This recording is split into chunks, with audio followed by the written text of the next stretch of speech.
Hello, welcome to the daily drawing. Today we're going to be drawing a really cool creature called an Aardwolf, I think is how you say it. But they're in the hyena family and they eat termites and they look really, really cool and I just love them. They're probably one of my favorite animals right now. Alright, so to start with, we're going to do the body shape. So it's kind of a bean. So we're going to start with a frown, like this. Just a little bit of a frown shape, especially since it's kind of like walking down this like rocky hill thing. It's definitely curving its body a little bit more downwards. So after we initially draw the frown, then what we're going to do is we're going to draw little parentheses on both sides like this. Just little parenthesis shapes. And then of course connect it together. You can connect it with a slight frown, a flat line, or if you want to make it a little bit chubbier or wider, you can connect it with a smile. Alright, so here we have our bean shape. So what I'm going to do is I'm going to scoot this over so I have more space. is I'm going to go ahead and draw the head. Notice that the head is relatively small. We have a rounded shape right here, and then we have a little bit of a muzzle that comes out. So if we look at the size of the head compared to the body, you can fit like 1, 2, 3, about 3 heads in the body. So make sure you don't draw the head too big because small heads are pretty distinctive of this particular creature.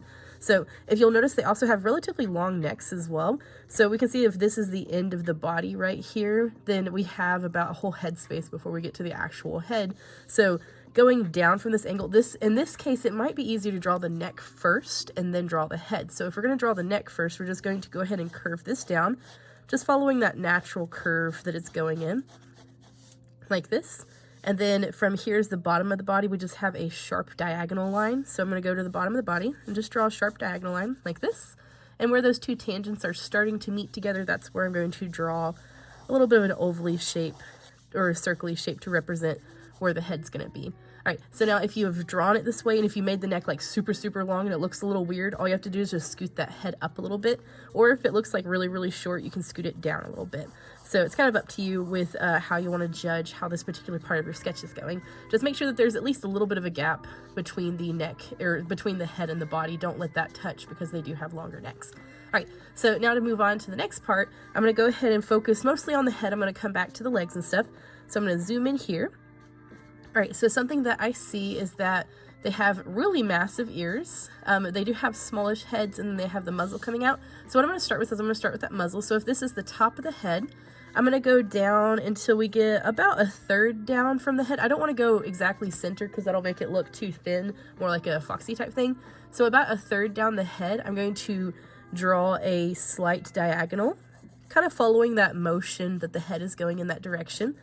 And I don't want to make that too long. They do have relatively long muzzles. Their muzzles are about half the length of their head. So if I kind of measure about halfway into the head, that's about how far out the muzzle should stick. So make sure it doesn't go out too far.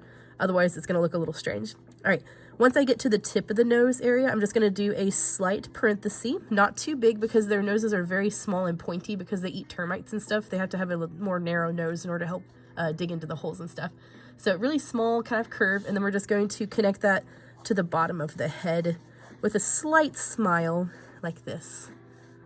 So now that gets me my muzzle shape. Now if you'll notice right here we have that eyebrow that kind of almost makes a greater than less than sign. So I wouldn't make that super pointy unless you're just going for a style, but I would make that a little bit sharper than keeping it a perfect curve. So I'm going to change that angle right here to be a little bit sharper, kind of like I'm drawing like maybe like an L that is a little bit stretched out or curvy.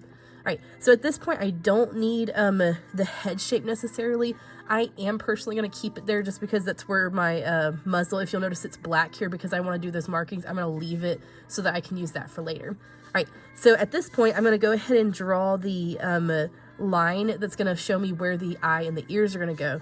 A good way to draw that line particular area, because it's facing from side view, is start right here where the muzzle met the eyebrow area and then draw a smile going to the back of the head. If you very lightly, by the way, draw this, that'll tell you that your eye is going to go somewhere in this location where the muzzle meets the head, and then your ear is going to go from the back and up in this direction. So what I'm going to do is I'm going to start right here where my line kind of stopped and it met the head. I'm going to start my ear here with a slight parenthesis like this. I want to make sure that it's long enough that it goes outside of the head and the body. We can see where it kind of breaks that barrier right there. And then it comes back down until it reaches across from where we started the ear. So I want to go across from the ear. That's where I want to meet it back down to. So after I have my parenthesis for the initial ear, this side is going to be a little bit flatter. So I'm going to cap it off with a frown to make it round.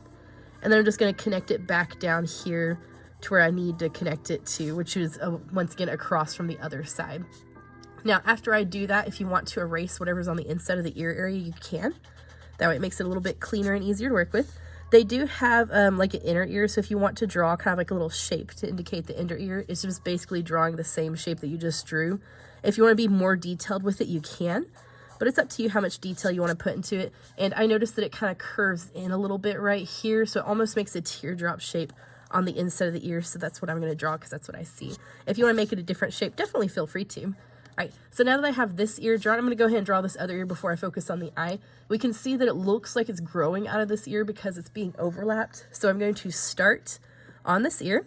I'm going to do a slight diagonal line like this, however far out I want my other ear to go. And then I'm just going to go relatively in a diagonal line going back to the head. Just make sure it's not connecting to the same spot. So I'm just going to curve that down like so. Now I do see a slight crease next to the ear where I guess the like ear is kind of folding a little bit. So you don't have to draw that unless you would just like to add an extra detail. All right, so now that I have my ears done, I can go back to my eye. So here I've already put a little marker area where my eye is. Once again, on that eye line that we have drawn here and right next to the muzzle where it meets the head. So if I look at this picture, I can see that the eye is very round. It does have a slight point to the edge because we're seeing it in profile. So what I'm going to do is I'm going to draw kind of like a curvy greater than or less than sign, and then I'm going to make a rounded sign on shape, rounded shape on the front. So right here, I'm just going to draw a slight frown like this until it touches that eye line. And then once it touches the eye line, I'm going to switch it to be a slight smile. That way we still get that round look of the greater than less than sign, but we get it a little bit cuter, a little bit cuter. All right, and then I'm just going to draw another parenthesis on the front of it. And as always, I like to add my highlights. So here you can actually see that this one has two highlights, probably reflecting from both the sun and the flash from the photographer's camera. So if you wanted to add two, you totally could. But that's entirely up to you how many you want to add. You can even add like a pupil and iris and all that if you choose to. All right, so I'm pretty much done with the face. Oh, the nose, duh. All right, so for the nose area, all I'm going to do is I'm just going to draw a parenthesis on the tip like this.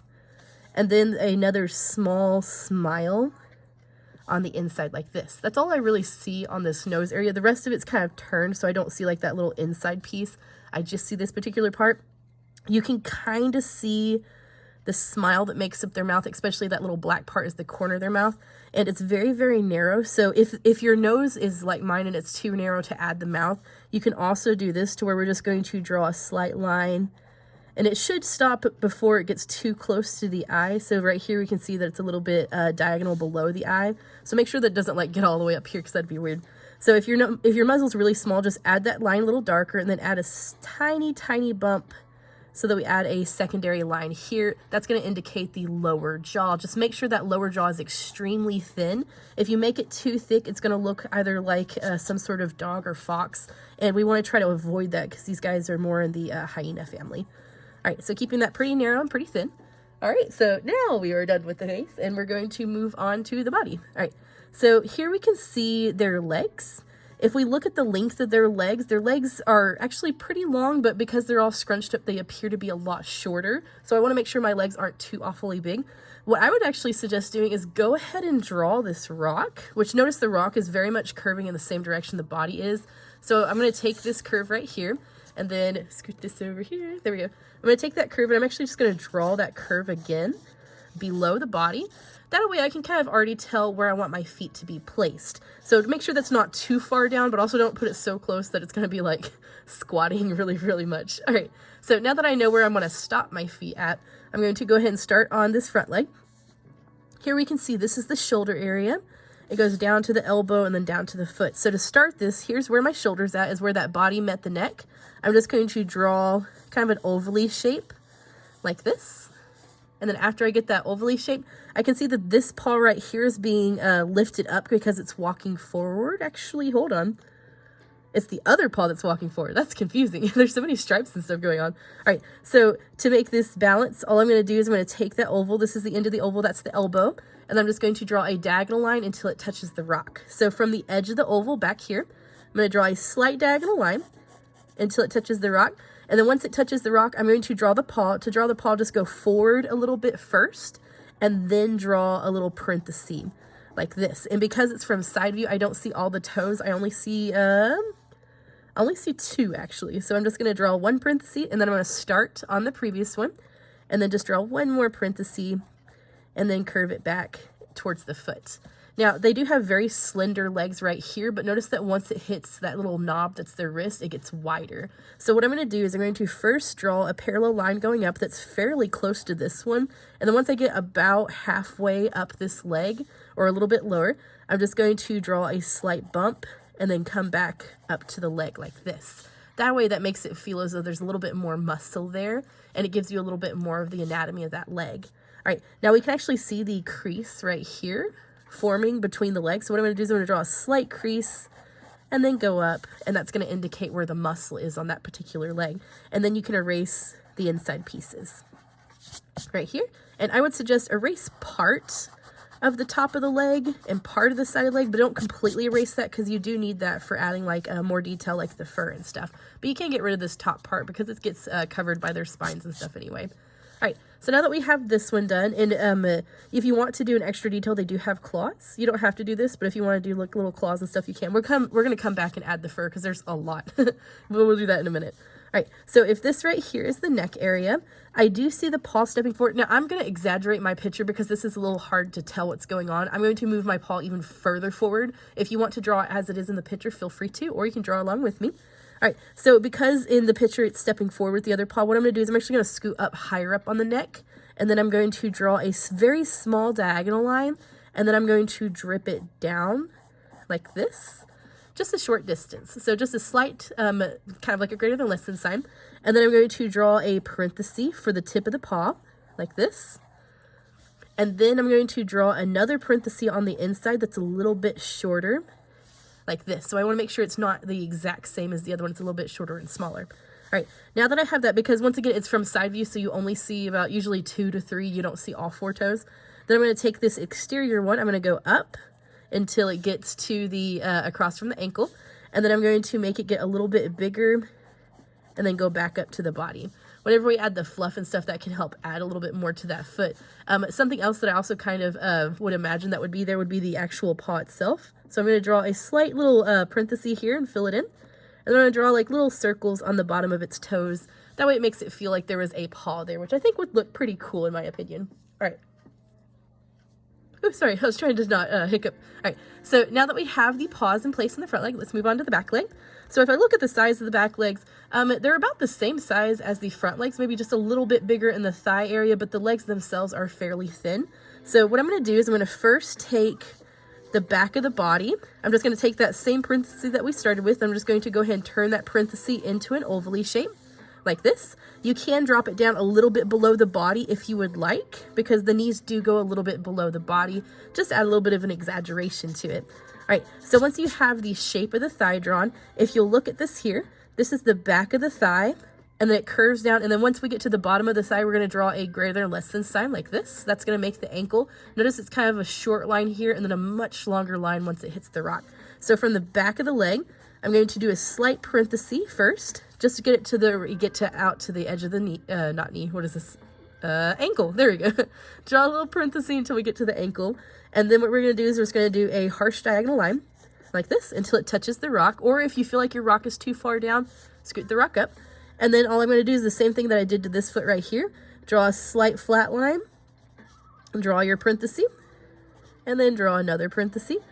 Then if you want to, you can see like a third toe that kind of sticks out maybe. In this particular picture, I see that third toe, so that's why I'm drawing that. Just typically you wouldn't see the 4 toes unless it's facing towards you or if its paw is rotated in that direction. All right, now on this one, we don't have to worry about doing like a knob. This one, it stays relatively smooth and then it just naturally goes up to the kneecap area. So what I'm going to do is I'm going to do a slight diagonal line following the same line that we drew before until I get across from the ankle, or get close to the ankle, and then as soon as I get closer across from the ankle, I'm going to change it to a parenthesis going the opposite direction until it touches the knee. Once it touches the knee, that's going to form that back leg, and here we can kind of see that stripe kind of makes the interior of the thigh kind of dip in. So all I'm going to do to finish up this leg is I'm going to add a slight smile or a slight parenthesis to the top of the thigh like this, and then erase that part and erase the top. And of course, you can also erase the bottom part down here as well. All right. so that gets me my back leg. I don't see the other back leg very well, so all I'm going to do is I'm just going to mimic, like if this is the belly-ish area, I'm just going to mimic that same kind of shape, except because the foot's on the other side of the rock, I don't really see it, so I'm just going to stop it here, and then I'm going to make for sure that my rock looks as though it is hiding that other foot. Now, if you want to do what I did on this leg and move it to a different location, you definitely can. Just remember, make sure that the foot is not the exact same width down here. You could draw the foot back here. For example, if you wanted to take this leg and scoot it forward just a tiny bit, you could draw the other foot back here on the very edge of the rock, like this. And then you could curve that up just a little bit so that we can see a little bit more of that foot. So this is any time that you're using a reference, never feel like you have to follow it exactly unless you're going for like hyperrealism. You can always edit it and change it so that it matches more of what you're going for or what you want it to look like. All right, so now that I've got done with my legs, the only thing I have left before fur is the tail, and all it is it's just going to take the back of the spine, and we're just going to stretch it down however far down you want the tail to go. So I'm just going to take this, stretch it down. If you're doing it to where it's a little bit more realistic, it shouldn't go any further than what the feet go. So I'm just going to curve it down. Mine's going to go off the page a little bit. And then all you do is notice that it doesn't touch on the same, well, you can't see it. Notice that it does not touch on the same spot. It's a lot further down. So I'm just going to go further down on the thigh, and then I'm going to do another curve. So further down on the thigh like this. Then I'm just going to do another like smile until it gets to the end, and then I'm just going to cap it off with a little smile. All right, so they look very much like foxes in my opinion, which I think look pretty cool. They almost have the same anatomy as like an Arctic fox or something. All right, so now the last thing we're going to do is we're going to do the fluff. So some things that I want to point out before we start that though, they actually have quills on the back of their necks. You can kind of see them right here. They actually stand up like mohawks. So if you want yours to stand up like a mohawk, these things go straight up and they look super, super cool, and I love them. But yeah, so if you want to change the direction of these quins on the top of it, you can. And also, these quins go all the way down their backs and all the way down to the tip of their tail. So if you wanted to make it look as though it's really, really alert, you could have just like a massive fluffy spike like a stegosaurus all along its back, if you choose to. If not, you can just go along with me. We're just going to stick with what we see here. All right, so the first place that I would strongly suggest adding a lot of kind of spikiness to is the back, and also to the backs of the legs, the belly, and the tail. You don't have to add a lot to the face because the face is relatively smooth, but definitely on those other parts. So what we're going to do is I'm going to be doing the Z-line, which as always, it's just kind of like a zigzag line that you add slight variations to where you're just adding some little bit of curves, not a scribbly line. Kind of like if you're doing V's or W's, but you're adding a slight bend and curve to them is all we're doing. All right, so I'm going to start right here where the ear meets the neck. I'm going to kind of do a very long Z-line, and notice that I'm kind of like making it go to a point each time, and that can really, really benefit it. You could also add some stray hairs to where you just draw a single line going up that does not go to a point, and that can add some good variation in your texture. So don't feel like you have to stick to the Z-line exactly.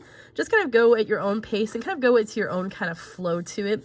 That way you're satisfied with what you have. All right, so since I'm doing mine as kind of more of a chill kind of Aardwolf guy, I'm not going to make my spine stick up too much. But once again, if you want to make them really, really spiky, feel free to. I'm just going to add some more texture just by going in and adding a couple more Z's and a couple more just stray lines. Don't go too crazy, otherwise it's going to look more like a really spiky kind of like hair, and I'm going to try to avoid that. All right, so I'm going to go all the way down the tail. I'm going to add that same texture on the outer part of their tail because their tails are very, very bushy. So I'm going to take that entire tail line that I drew. I'm going to add a bunch of those kind of spiky textures all along the tail. You can also add some on the inside of the tail if you want to. Be careful not to add too many, otherwise it's going to look more like a horse's tail, which would be like solid like hair, which we don't want that to look like that. So be careful not to add too many textures unless you're going for like hyperrealism. All right, so here we can see that there is some texture on the back of the thigh, a lot of really long kind of fur. So I'm going to add some of that long fur texture on the back of the thigh like this.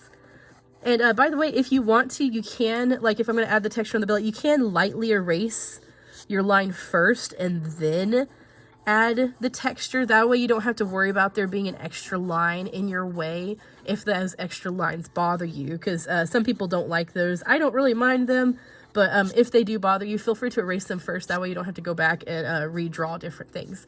All right, so I got the back of the leg, I got the belly. I do want the back of this leg as well, so I'm just going to lightly erase, add some fluffs, And a good general rule of thumb, if you don't know what direction the fluff goes, you can always use a reference, of course, but if you don't have a reference, it's usually going to go away from the particular part that you're drawing. So here I'm going away from the leg in this direction. Here I'm going away from the body, and this is away from the tail. So that's usually, not always, but that's usually where it's going to start going from. Oh, by the way, on this leg, if you'll notice where we drew that little bump, the long fur kind of stops after the bump. So the actual tips of their paws are pretty smooth. So make sure that you don't take that fur too far down. Same thing that I did back here. So it stayed fluffy until we got to like the actual leg parts, and then I kind of stopped.